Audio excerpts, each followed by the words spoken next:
Renungan Kefas, makna minyak urapan dalam Keluaran pasal 30. Kisah para Rasul 1 ayat 8 berkata, "Tetapi kamu akan menerima kuasa kalau Roh Kudus turun ke atas kamu, dan kamu akan menjadi saksiku di Yerusalem dan di seluruh Yudea dan Samaria dan sampai ke ujung bumi."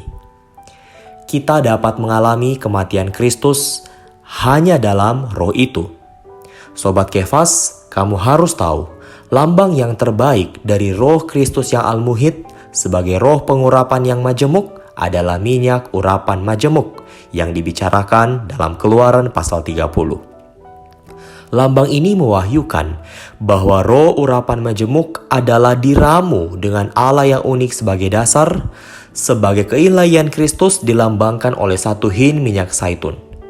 Roh urapan majemuk adalah roh yang diramu dengan Trinitas ilahi Allah, dilambangkan oleh 3 unit 500 shikal rempah-rempah. Unit 500 shikal yang tengah dibelah 2 unit, masing-masing 250 shikal.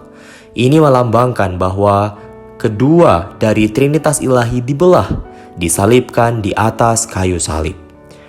Roh urapan majemuk juga diramu dengan keinsanian Kristus, dilambangkan oleh 4 jenis rempah-rempah.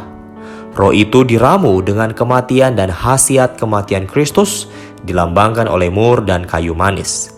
Roh itu diramu dengan kebangkitan dan kuasa kebangkitan Kristus, yang dilambangkan oleh tebu dan kayu teja. Adalah elemen-elemen roh urapan majemuk. Tebu adalah alang-alang yang menjulang ke angkasa, keluar dari rawa atau tempat yang berlumpur. Maka ini melambangkan kebangkitan Tuhan Yesus dari tempat kematian. Kayu teja di masa silam dipakai sebagai penolak untuk mengusir serangga dan ular. Maka ini melambangkan kuasa dari kebangkitan Kristus. Perjanjian baru mewahyukan ketika Putra Allah datang, maka dia datang bersama dengan Bapa.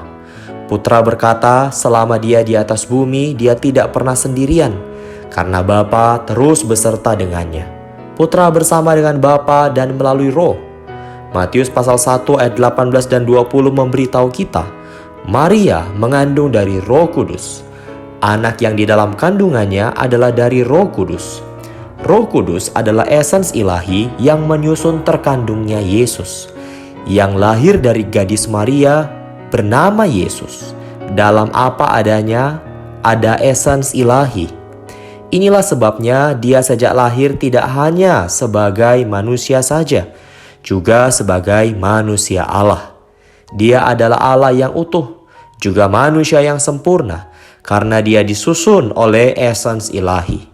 Oleh sebab itu, Putra bersama dengan Bapa dan melalui Roh datang dalam daging. Sobat Kefas, semua elemen di atas diramu bersama, dibuat untuk minyak, untuk mengurapi semua hal dan orang yang berhubungan dengan menyembah Allah.